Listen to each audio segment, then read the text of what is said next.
యువ చిత్ర అధినేత కాట్రగుడ్డ మురారి దర్శకుడు కావాలనే కోరికతో చిత్ర పరిశ్రమలకు అడుగుపెట్టి నిర్మాతగా మారి అద్భుత చిత్రాలను తెలుగు వారికి అందించారు.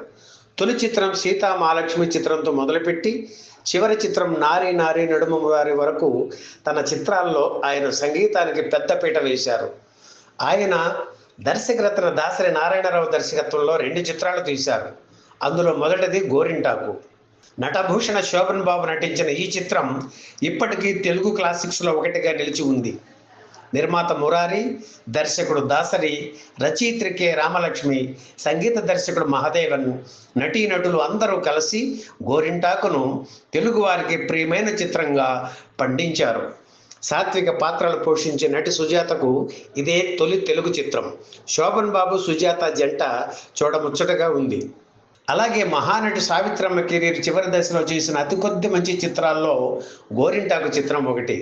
ఈ కథకు పెద్ద రిలీఫ్ చలం, రమాప్రభ జంట ఉత్తరాంధ్ర యాసలో వీళ్ళిద్దరూ ఆకట్టుకున్నారు. 1979 అక్టోబర్ 19 విడుదలైన గోరింటాకు చిత్ర విశేషాలు ఈ వీడియోలో చూద్దాం.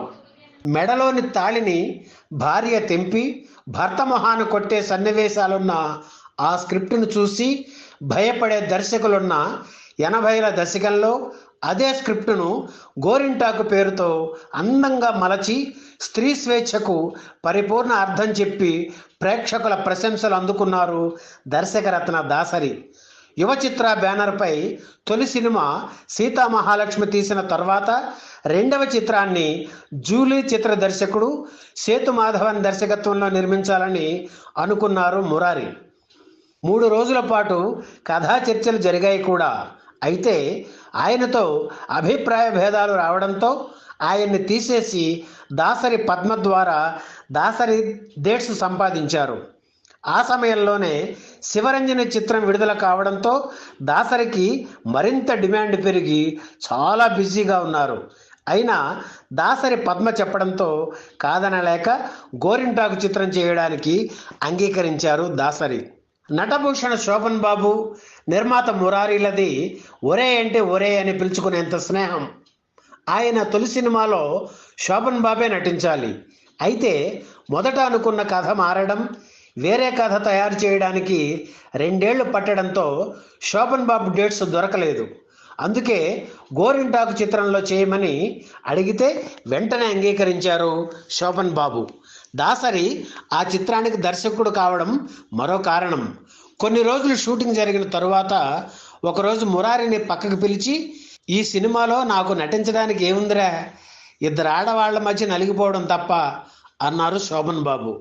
ఆ మాట విన్న దాసరి, లేదు లేదు, మీకు పేరు తెచ్చే సినిమా అవుతుంది అన్నారు. నటి సుజాతకు ఇదే తొలి తెలుగు చిత్రం. అప్పటికే ఆమెకు పెళ్ళయింది. ఓ కొడుకు కూడా ఉన్నాడు. తమిళ, మలయాళ భాషల్లో అప్పటికే చాలా చిత్రాల్లో నటించి మంచి పేరు తెచ్చుకున్న సుజాత గోరింటాకు తర్వాత తెలుగులో కూడా బిజీ అయ్యారు. ఇక 2వ కథానాయికగా ఒక్కలంక పద్మను తీసుకున్నారు. కొన్ని చిత్రాల్లో నటించాక తెరమరుగయ్యారు పద్మ. ఈ సినిమాలో కీలకమైన తల్లి పాత్రను ఎవరితో చేయించాలా అని చాలా చర్చ జరిగింది. మొదట హేమలతను అడిగారు. కానీ ఆవిడ అప్పటికే బ్రహ్మకుమారి సమాజంలో చేరాలని నిర్ణయించుకోవడంతో నటించనన్నారు. ఆ తర్వాత దేవికని అనుకున్నారు, కానీ మళ్ళీ ఎందుకో వద్దనుకున్నారు.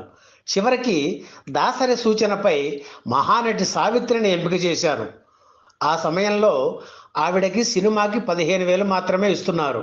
కానీ గోరింటాకు చిత్రంలో సుజాత పారితోషికం కంటే ఎక్కువగా 75,000 రూపాయలు ఇచ్చారు నిర్మాత మురారి. గోరింటాకు రంగుల చిత్రమే, కానీ ఈ చిత్ర ఛాయాగ్రాహకుడు రాజగోపాల్ మార్కస్ బారెట్ల శిష్యుడు. ఆయన ఒకరోజు సావిత్రి గారు బ్లాక్ అండ్ వైట్లో చాలా అందంగా కనిపిస్తున్నారు అన్నారు.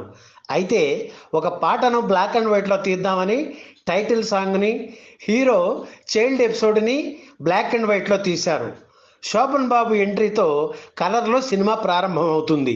గోరింటాకు చిత్రంతో పాటు శోభన్ బాబు నటిస్తున్న మరో చిత్రం కార్తీక దీపం షూటింగ్ కూడా సమాంతరంగా జరిగేది.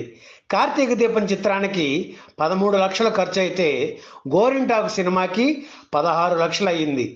పాటల కోసం ఎక్కువ డబ్బు ఖర్చు పెట్టారు నిర్మాత మురారి. 1979 అక్టోబర్ 19 విడుదలైన గోరింటాకు చిత్రం ఘన విజయం సాధించింది. ఈ సినిమాకు 100 రోజుల వేడుక చేయలేదు. సిల్వర్ జూబ్లీ ఫంక్షన్ను 1980 ఫిబ్రవరి 23న చెన్నైలో నిర్వహించారు. ఆ రోజే గీత రచయిత దేవులపల్లి కృష్ణశాస్త్రి కన్నుమూశారు. ఇప్పుడు గోరింటాకు చిత్ర రికార్డుల వివరాలు చూద్దాం. వైజాగ్లోని అలంకార్ థియేటర్లో రోజుకి 3 ఆటలతో 147 రోజులు ఆడే రికార్డు సృష్టించింది. ఇక విజయవాడ అప్సరా, గుంటూరు కృష్ణమహల్, రాజమండ్రి కుమారి, కాకినాడ పద్మనాభ, నెల్లూరు కనకమహల్, హైదరాబాదు శాంతి థియేటర్స్లో 100 రోజులు ఆడింది. ఒంగోలు బీవీఎస్ పిక్చర్స్ ప్యాలెస్లో 100 రోజులు, తిరుపతి మినీ ప్రతాప్లో 125 రోజులు ఆడింది. బెంగళూరులోని పరిత థియేటర్లో రోజుకి 3 ఆటలతో 169 రోజులు ఆడి సంచలనం సృష్టించింది. ఈ వీడియో మీకు నచ్చితే లైక్ చేయండి, షేర్ చేయండి, వెంటనే సబ్స్క్రైబ్ కూడా చేయండి.